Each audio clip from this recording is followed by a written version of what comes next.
The importance of nodes in blockchain. In blockchain, the term node is used instead of server. While nodes are independent and equal, servers imply a centralized system. Functionally, however, nodes and servers are not significantly different. Therefore, for those who find the technology challenging, understanding nodes as servers is acceptable. Nodes in a blockchain have various roles. When blockchain code is installed on any including cloud servers and all types of computers and the network is joined, it immediately acts as a node. Nodes store the blockchain network's block data and verify the validity of additional block data based on past data.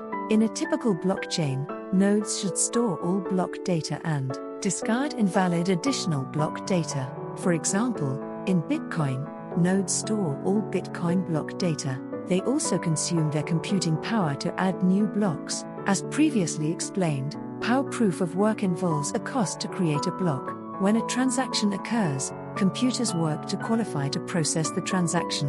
The node that first solves the hash function problem gets the qualification and creates a block.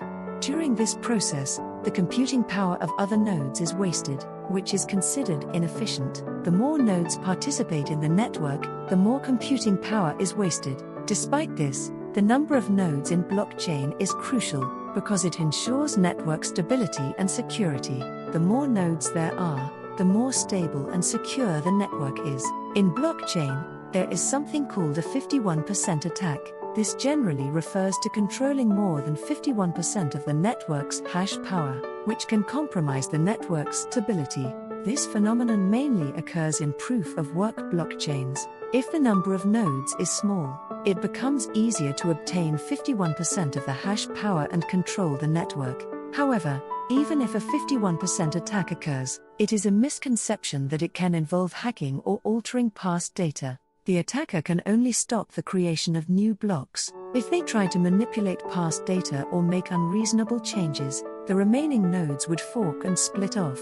In essence, more nodes mean greater power wastage but also greater stability. Although it varies by network, beyond a certain number of nodes, conducting a 51% attack becomes unprofitable. In Bitcoin's case, a block is created every 10 minutes, requiring an enormous amount of computing power to monopolize 51% of the hash power continuously. The attacker does not gain significantly, leading to losses instead. More nodes also provide resistance against DDoS attacks. In a network with only 10 nodes, if these 10 nodes stop, the network stops as well. However, in a network with 10,000 nodes, all 10,000 nodes would need to stop for the network to halt. This decentralized characteristic is the most distinct difference from a central server. If a specific node is attacked but other nodes remain operational, the network does not stop, and thus it cannot be called a blockchain. Examples include EOS and Hyperledger Fabric. EOS uses a POS delegated proof-of-stake consensus algorithm. If one of the delegated nodes stops, the blockchain halts until the next vote. Hyperledger Fabric's ordered queue server stoppage means the entire blockchain stops. Thus, technologies where the number of nodes and stability are unrelated can hardly be called blockchain. They are often referred to as private rather than public blockchains, hiding technical flaws under the term private. Lastly, the number of nodes is unrelated to storage space. All nodes store the same block data, meaning more nodes result in storage inefficiency due to multiple copies. However, due to the slow nature of blockchains like Bitcoin and Ethereum, even after over a decade, the data volume is not large. High-speed blockchains present a different story. Many blockchains have exaggerated their speed superiority for advertising, emphasizing TPS transactions per second over finality. However, none of these blockchains address the issue of storage space. In high-speed blockchain tests, storage space often becomes the biggest problem, more so than speed or network conditions. The faster data accumulates, the greater the storage pressure on all participating nodes. SASEUL, too, faced numerous issues due to storage space during development, requiring an additional 2 years to address them. However, this solution only reduces storage load rather than being perfect. While there may be no problems for the next 10 or 20 years, it does not fundamentally resolve the issue of accumulating block data. Contrary to popular belief, removing or separately storing past data does not align with blockchain principles. Thus, ongoing efforts are needed to find fundamental solutions to storage space issues. Despite inefficiencies in computing power and storage due to many nodes, the number of nodes remains crucial for blockchain stability.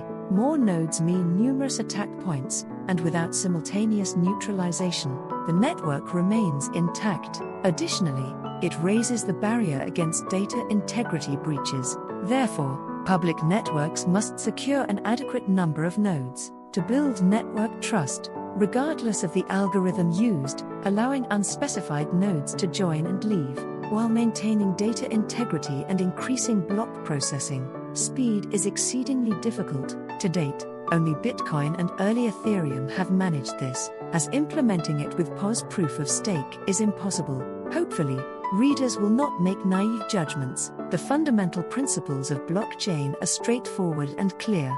Blockchains not meeting these checklist criteria are not true blockchains.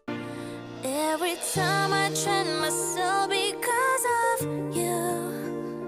If you wanna be in my way cause of me, the stars were shining to me away, whispering, I want you to know you're my world.